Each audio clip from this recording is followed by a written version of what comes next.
బండి సైడ్ లో ఆపు. ఇక్కడే లెఫ్ట్ లో.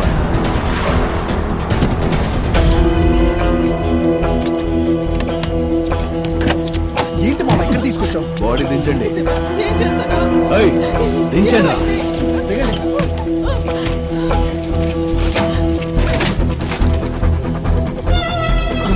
ఆపు. ఏమైంది? ఎక్కడ ఆపారేంటి? ఎక్కడ ఎందుకు ఆపారు? శివ, ఏం జరిగిందయ్యా? శివ, అడిగేది నిన్నేనయ్యా, చెప్పయ్యా. శివ ఏంటయ్యా ఇది? ఒక్క నిమిషం.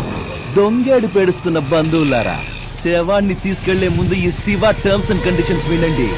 ఇక్కడ చనిపోయిందే ఈమె బాబా పెద్ద మనిషి. తను బతుకున్నప్పుడు ఈమె కోసం ఇంకో పెద్ద మనిషి దగ్గర అప్పు చేశాడు. ఆ అప్పు తీరక ముందే ఈమె చచ్చిపోయింది. సో ఆ అప్పు క్లియర్ చేసి బాడీని తీసుకెళ్ళి. అక్కడ హాస్పిటల్లో నువ్వే సాయం చేసి ఇక్కడ ఎలా మాట్లాడుతున్నావు? నీకు ఇది న్యాయమేనా? మరి హాస్పిటల్ వాళ్ళే బాడీ నుంచుకుంటే నేనెలా డబ్బులు వసూలు చేసుకోగలను? కాదు, బతుకున్నోడికి సాయం చేస్తేనే గుర్తుంచుకోని ఈ కాలంలో చచ్చినోళ్ళకి సాయం చేయడానికి నాకేమైనా వెర్రనుకున్నావా స్వామి? అలాంటిది ఏమైనా ఉంటే ఆ తర్వాత కూర్చుని మాట్లాడుకుందాం. ఇప్పుడు జరగాల్సిన కార్యక్రమాన్ని జరగని. చేసిన అప్పు తీరుస్తానని ముందు మాటివ్వు, ఆ తర్వాత కూర్చుని మాట్లాడుకుందాం. నేను అప్పు తెచ్చాలా? అయినా నేనెలా తెచ్చగలను బాబు? మీ వల్ల కాదా? ఉపదేశం ఇచ్చినంత సులువు కాదు ఉపకారం చేయడం అంటే. డబ్బులు ఇవ్వండి, శవం ఎత్తండి. ఎలా బాబు, ఆ అమ్మాయి చచ్చి వాళ్ళ నాన్న సగం చచ్చిపోయాడు. నీకు దండం పెడతాను, కద్యాలు చూపించవయ్యా. ఓసారి దగ్గర్రా. ఇంతకి నువ్వెవర్రా? నేను ఆ అమ్మాయికి బాబాయ్ని. ఇప్పుడొచ్చి ముసలి కన్నీళ్లు కార్చే కంటే తను బతికున్నప్పుడే మీ బంధువులంతా వచ్చి కాస్త జాలి చూపించుంటే వాళ్ళ బాబా అప్పు చేసి ఉండేవాడా? కష్టమని ఇంటి గుమ్మం తొక్కినప్పుడు మొహం మీద తలుపులేయడం, చచ్చాక ఇంటికొచ్చి దండలేయడం, ఇదేనా మీ బంధువులు చేసే ఘనకార్యం? నీకు పుణ్యం ఉంటుంది, ఆ అమ్మాయిని వదిలేవయ్యా.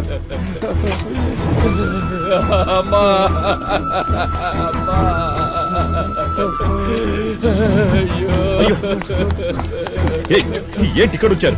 తీసుకెళ్దాం పదండి. చైత్యవయ్యా, పెద్ద దిగొచ్చా. శివ, ఏంటిది? ఏం చేస్తున్నావు నువ్వు? ఎలాండి, ఇది నా వ్యవహారం. ఇందులో ఎవ్వరు తల దూర్చొద్దు. అందరిలా చూడాలను చావు, నిలబడి చూడు, వేళ్లు పెట్టకు. అందరి ముందు హీరో అవ్వాలని ట్రై చేయకు. శివ, ఏంట్రా ఇది? నా మాట విను శివ. నీ మాట ఇలా ఏడిపించడం మంచిది కాదు శివ. పాపం తగులుతుంది. కన్నీరు పెట్టించే వాళ్ళందరికీ పాపం చుట్టుకుంటే నీకెంత పాపం చుట్టుకోవాలి? చూడు, సైలెంట్ గా సైడ్ కెళ్ళి నుంచుంటే సరే. వాళ్ళ మర్యాద కాపాడడానికి వచ్చావంటే నీ మర్యాద పోగొట్టుకుంటావు. చెప్పండియ్యా, డబ్బులు ఎవడిస్తారా? నీ అప్పిస్తాడా? వాడు చేసిన అప్పు ఎవరు తీరుస్తాడా? ఏంటందరూ మొద్దుల్లా నిలబడ్డారు? కన్నీళ్లు రాల్చినంత తేలిక కాదు డబ్బులు రాల్చడం అంటే, అర్థమైందా? శివ, శివ, చెయ్యొదలు. శివ, నాన్న శివ, ఇట్రా బాబు, రా. గురుజీ, నా మాట విని శివ. గురుజీ, మీరెందుకు వచ్చారండి ఇక్కడికి? ఇవన్నీ మీకు అర్థం కావు, దయచేసి వెళ్ళిపోండి. ఎందుకయ్యా ఈ పాపం డబ్బులు? ఏంటి పాపం డబ్బులా? పాపం డబ్బులు, పాపం డబ్బులు అంటారు. మీరు పుణ్యం చేసి ఏం సంపాదించుకున్నారు? మీరు చేసిన పుణ్యం వల్ల మీ పిల్లలకి ఏమైనా మేలు జరిగిందా ఏంటి? ఇక మీద ఇలాంటి నీతి వాక్యాలు మాట్లాడకండి, ఎవరికి వినపడదు. ఇక్కడ అందరితో మాట్లాడిస్తుంది డబ్బు.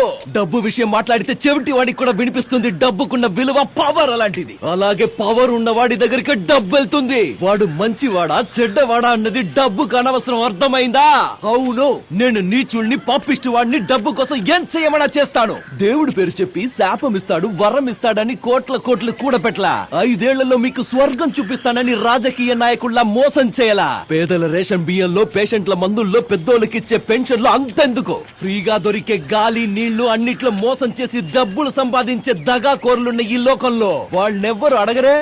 ఎందుకు అడగరు? వాళ్ళెవరు మీ కంటికి కనిపించినంత ఎత్తులో రాజుల్లా కూర్చున్నారుగా, అందుకు. సాధ్యమైనంత డబ్బు సంపాదించండి. డబ్బు సంపాదించే వారికి దయచేసి అడ్డం రాకండి ప్లీజ్. చెప్పి నా నోరు మోయించొచ్చు, కానీ ఆ దేవుడి కళ్ళ నుండి తప్పించుకోలేవు. కష్టపడతావు, నువ్వు అనుభవిస్తావు. ఏంటి దేవుడా? పిలవండి, ఇక్కడ ఇలాగే నుంచుంటాను, రమ్మనండి. చాలా విషయాలు మాట్లాడాలి. చిన్న వయసులోనే మా నాన్న నాకు దూరం చేశాడు. అప్పుడు నేనేం పాపం చేశానో ఆయన్నే అడగాలి. మా అమ్మ నాకు ఎందుకు దూరం చేశాడో అడగాలి. ఆశ్రమంలో ఉన్న ఈ పిల్లలకి కాలు చెయ్యి కన్ను ఎందుకు లేకుండా చేశాడో అడగాలి. వీళ్ళు చేసిన పాపం ఏంటో అడగాలి. పిలవండి. వస్తాడా? దేవుడు రాడు, రానే రాడు. ఎందుకో తెలుసా? మీ మంచోళ్ళు ఉన్నారే, మీరంతా మీ భారాన్ని ఆయన మీద వేసి వేసి ఆ భారం మొయ్యలేక ఎక్కడ దాక్కుని ఉంటాడు. గురుజీ, డబ్బున్నోడు ఎంత చెడ్డోడైనా ఓ 100 మంది వచ్చి ఊరంతా ఊరేగిస్తారు. డబ్బు లేనోడు చస్తే కనీసం 4 వచ్చి భుజానికి ఎత్తుకోవడానికి కూడా ముందుకు రారు. ఇదే వాస్తవం, ఇదే లోకం, ఈ ప్రపంచమే అంతా. ఏయ్ చెప్పండయ్యా, వాళ్ళు చేసిన అప్పు ఎవరు తీరుస్తారు? ఇది అనాథ శవమా? దిక్కు మొక్కు ఎవరు లేరా? లేరంటే చెప్పండి, నేనే తీసుకెళ్లి తగల పెడతా. నేను తీరుస్తాను. ఆ అప్పు నేను తీరుస్తాను. శభాష్ పెద్ద మనిషి. ఉత్సాహంలో ఏదేదో కమిట్ అయిపోకండి. వాళ్ళు చేసిన అప్పెంతో మీకు తెలుసా? అది ఎంతైనా ఉండని నేను తీరుస్తాను. గ్యారంటీ ఏంటి? ఏం కావాలి? ఒక్క సంతకం చాలు.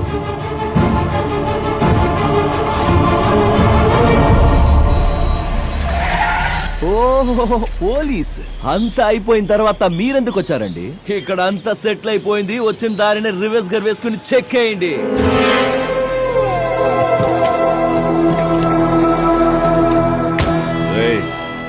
నిన్ను తీసుకెళ్ళటానికే వచ్చానురా.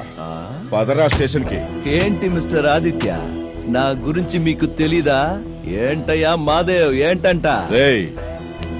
నువ్వు ఎవరో ఏంటో నాకు బాగా తెలుసు, కానీ నేనెవరో కూడా నీకు తెలియాలిగా. దానికి ఇప్పుడు టైం వచ్చింది. నీ మీద కంప్లైంట్ ఇచ్చారా? కంప్లైంటా? నా మీద? నేను బయటికొస్తే నన్ను చూసి లోపలికి పారిపోయే జనం నన్ను లోపలేయడానికి నా మీదే కంప్లైంట్ ఇచ్చారా? ఎవరబ్బా వాడు? అంత దమ్మున్నాడు? ఓసారి రా ముందుకి, నేను నీ మొహం చూస్తా. ఎవరు రాలేదే? చూడండి, వాడు వీడని కాదు, ఒక పిల్లోడు. ఎవరో ఒక పిల్లోడు నా మీద కంప్లైంట్ ఇచ్చినా నా అంతటా నేనే వచ్చి బండెక్కుతా. కంప్లైంట్ ఇచ్చింది నేనే.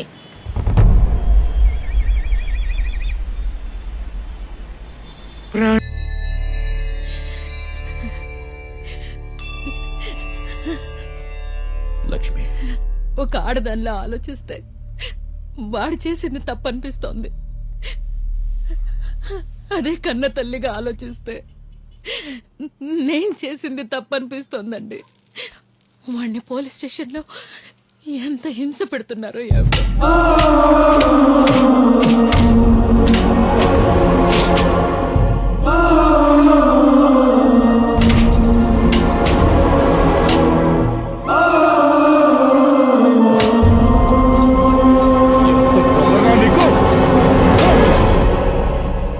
మన కళ్ళ ముందే పెరిగినోడు స్టేషన్లో తన్నులు తింటున్నాడు. మీకు బాధ అనిపించడం లేదా?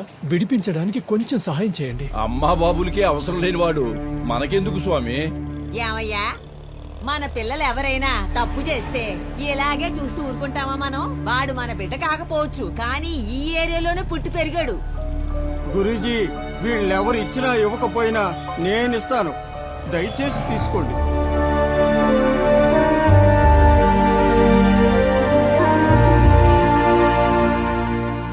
గురూజీ, వాడి తల్లి బాధ చూడలేకపోతున్నాను. ఎలాగైనా వాడిని విడిపించండి. నువ్వు కూడా నాతో రా.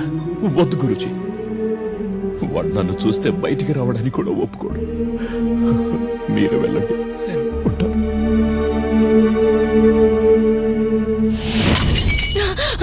రావయ్యా బయటికి.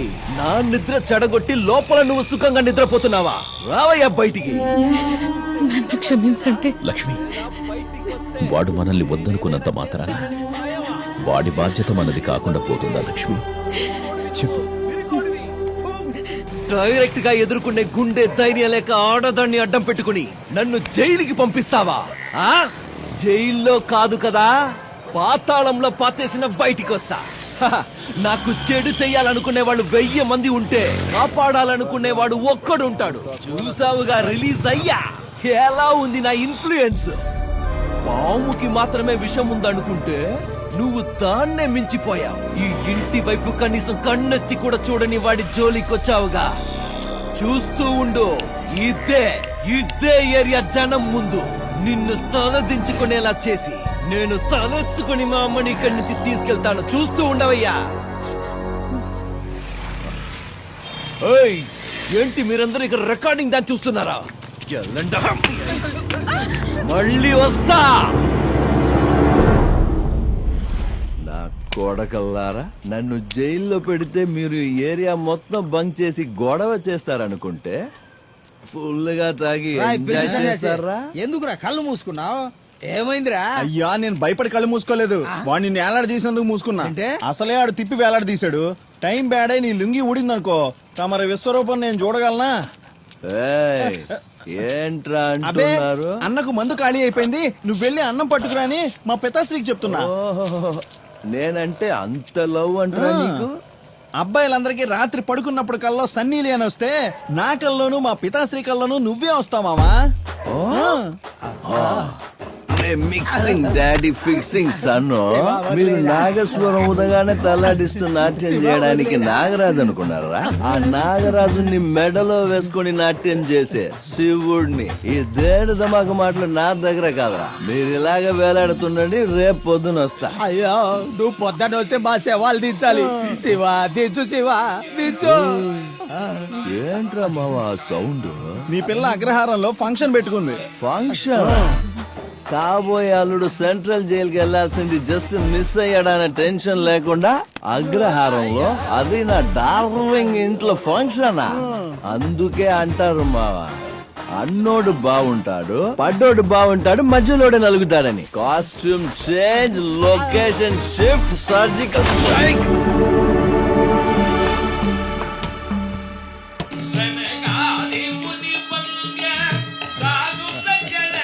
మావా, ఆయన మన హెడ్ గారు కాదు, పాట భలే పాడుతున్నాడే.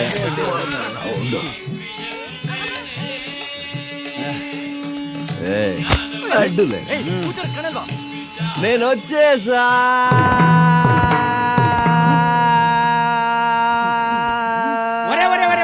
ఏంట్రా మీకు ఇది పోయే కాలం? తాగొచ్చి గొడవ చేస్తారా? సిగ్గులేదురా మీకు? అదేరన్న స్పెషాలిటీ. నేను తాగినంత నువ్వు తాగితే బార్లోనే పడిపోయి ఉండేవాడు. ఇంత తాగినా నేను ఇక్కడ దాకా వచ్చానంటే నా స్టామినాను అప్రిషియేట్ చేయకుండా నన్ను ఇన్సల్ట్ చేస్తావా? అది సరే, ఏంటి ఆర్కెస్ట్రా? రికార్డింగ్ డాన్స్ కూడా ఉందా? ఈ పుష్పం అది ఆర్కెస్ట్రా కాదురా, ఫ్యామిలీ గెట్ టుగెదర్. అయితే అదేంటో చూడాల్సిందే. ఓహో, అందరూ చల్లగాలి పిలుచుకోవడానికి సరదాగా బయటికి వస్తే family family family family get together, family get together. ఒక డిచ్ ఇస్తే వీడైపోతాడు. డార్లింగ్, ఏం డార్లో, నేను ఒక్కరోజు జైలుకి వెళ్ళినందుకే నా గురించి ఆలోచించి చించి చీకిపోయావా? మావా, నా డార్లింగ్ ఇగో మటన్ బిర్యానీ తీసుకోరా. వాళ్ళు తినరు, బ్రాహ్మిన్స్. పీసులు నేను తిని రైస్ మాత్రమే తినిపిస్తా, తీసుకురావో. ఓకేనా డార్లింగ్? ఎందుకమ్మా ఈ సైలెన్స్? మీ అమ్మ అంటే భయమా లేదా మీ నాన్న అంటే భయమా? నువ్వు రౌడీ కాబోయే పెళ్ళానివి. వీళ్ళెవ్వరిని లెక్క చేయక్కర్లా. మీ ఫ్యామిలీ అంతా ఇలా ఎదురుగా కూర్చుంటే మన ఫ్యామిలీ విషయాలు మాట్లాడడానికి ఏదోలా ఉంది డార్లింగ్. ఏదైనా మాట్లాడు. I'm full recharge. I want to talk time with you. పోనీ మాట్లాడడానికి ఇష్టం లేకపోతే నాతో 2 స్టెప్స్. మావా, తను కోపంతో వెళ్ళిందా సిగ్గుపడితే తిట్టుకుంటే వెళ్తుంది. తిట్టుకుంటూ వెళ్ళిందా? మావా, ఆడితో ఒక పెద్ద సాంగ్ పాడు. రొమాంటిక్ సాంగ్, ఐటమ్ సాంగ్ ఏదొస్తే అది పాడు. పాడరా. శివ, నాకు దేవుడి నామాలు మాత్రమే వచ్చు, సినిమా పాటలు రావు. నామాలో హామాలో వస్తే పాడు, లేదంటే ఎక్కడి నుంచి. మన టీం కి ఈడే ఎస్పీబీ, ఈడే డిఎస్పీ. మావా, నువ్వు కీరవాడు మావా. చూడరా రే, ఆంజనేయ స్వామి నాకు డాటా చెప్తున్నాడు మావా. జై ఆంజనేయ. ఎవరు రాదే? డార్లింగ్, ఎలా ఉంది మన స్టెప్స్, డాన్స్, సింగింగ్? ఇంకా చాలా ఆపు. నీ గురించి నువ్వేమనుకుంటున్నావు? మనిషివా మృగానివా? ఈ రకంగా మొరటోడ్లా బిహేవ్ చేస్తే ఏ అమ్మాయి నిన్ను ప్రేమిస్తుంది? నీకసలు ప్రేమ అంటే ఏంటో తెలుసా? అది వదిలే, నిన్ను నువ్వు చూసుకున్నావా? ఆ గడ్డం ఆ జుట్టు చూస్తే ప్రేమ పుట్టదు, అసహ్యం కలుగుతుంది. అవునే, నేను మొరటోడ్నే. నాకు ప్రేమ అంటే ఏంటో తెలీదు. చిన్న వయసులో ఎవరైనా ప్రేమ చూపించుంటే తెలిసుండేది. తండ్రి చెయ్యి పట్టుకుని నడవలేదు, తల్లి ఒడిలో ఆడుకోలేదు, మంచం మీద కాదు ఫుట్పాత్ మీదే నిద్రపోయేవాడిని. నా సంతోషాన్ని ఎవ్వరు కోరుకోలేదు. అందుకే నా సంతోషం కోసం ఏదనిపిస్తే అది చేస్తా. అది తప్ప కాదన్న ఆలోచనే నాకు రాదే. కానీ నిన్ను చూస్తే నీకోసం బతకాలి, నీతో మాట్లాడాలి, నీ పక్కనే ఉండాలనిపిస్తుంది. ఏం చెయ్యమంటావు? నీతో ఎలా మాట్లాడాలో కూడా నాకు తెలియదే. నిజం చెప్పాలంటే ఇప్పటి వరకు నాకు ఏది కావాలన్నా దాన్ని లాక్కోవడం మాత్రమే తెలుసు. ఫస్ట్ టైం ఏదైనా రిక్వెస్ట్ చేస్తున్నానంటే అది నీ ప్రేమని మాత్రమే. నువ్వు అనుకున్నట్టు నేను గడ్డం చుట్టూ పెంచుకుని నీ కంటికి చెడ్డవాడిలా కనిపించొచ్చు, కానీ నీ గురించి నేను కనీసం ఒక్క రోజు కూడా చెడ్డగా ఆలోచించలేదే. నాలాంటి వాడి ప్రాబ్లం ఏంటో తెలుసా? ఓ పెద్ద కాగితంలో పెద్ద పెద్ద కవితలు రాసి ప్రేమతో చెబుతామంటే చదువు లేదే. మోకాళ్ల మీద కూర్చుని డైమండ్ రింగ్ ఇస్తూ ఇంగ్లీష్ సినిమా స్టైల్లో ప్రేమిస్తున్నానని చెప్పేంత బుద్ధి లేదే. నాకు తెలిసిందల్లా చెయ్యి కోసుకునో పచ్చబొట్టు పొడిపించుకునో నొప్పిని భరిస్తూ ప్రేమించడం మాత్రమే. నేనింతే అయితే ఏంటి? నా మనసులో నిన్ను నేనెక్కడ పెట్టుకున్నానో తెలుసా? కానీ నువ్వు నా పక్కన నిలబడ్డాన్ని కూడా అసహించుకుంటున్నావు. ఊరు మొత్తానికి నువ్వే అందగత్తవని నిన్ను ఇష్టపడట్లేదు. ఏదో నువ్వు నా జీవితంలోకి వస్తే ఈ దరిద్రుడి జీవితంలో కూడా దీపావళి వస్తుందని లవ్ చేస్తున్నాను అంతే. చిన్న వయసు నుంచి నేను ఇష్టపడ్డది ఏది దక్కలేదు, అలాగని ఏడుస్తూ కూర్చోవాలా? ఇంకేం పనిలేదా? ఈ ప్రపంచంలో లవ్ ఫెయిల్ అయిన వాళ్ళంతా ఏడుస్తూ కూర్చుంటే ఈ భూమి మీద నీళ్ల కంటే ఎక్కువ కన్నీళ్ళే ఉంటాయి. ఏ టీచర్ అమ్మా, ఇవన్నీ కాదు గాని ఓ నిజం చెప్తాను విను. మీ బాబు నీకు టాప్ క్లాస్ లో ఉన్న అబ్బాయిని తెచ్చి పెళ్లి చేయొచ్చు, కానీ నా అంత టాప్ క్లాస్ గా నిన్ను ప్రేమించడం ఎవ్వరికి సాధ్యం కాదే. సరే, వెళ్ళొస్తా.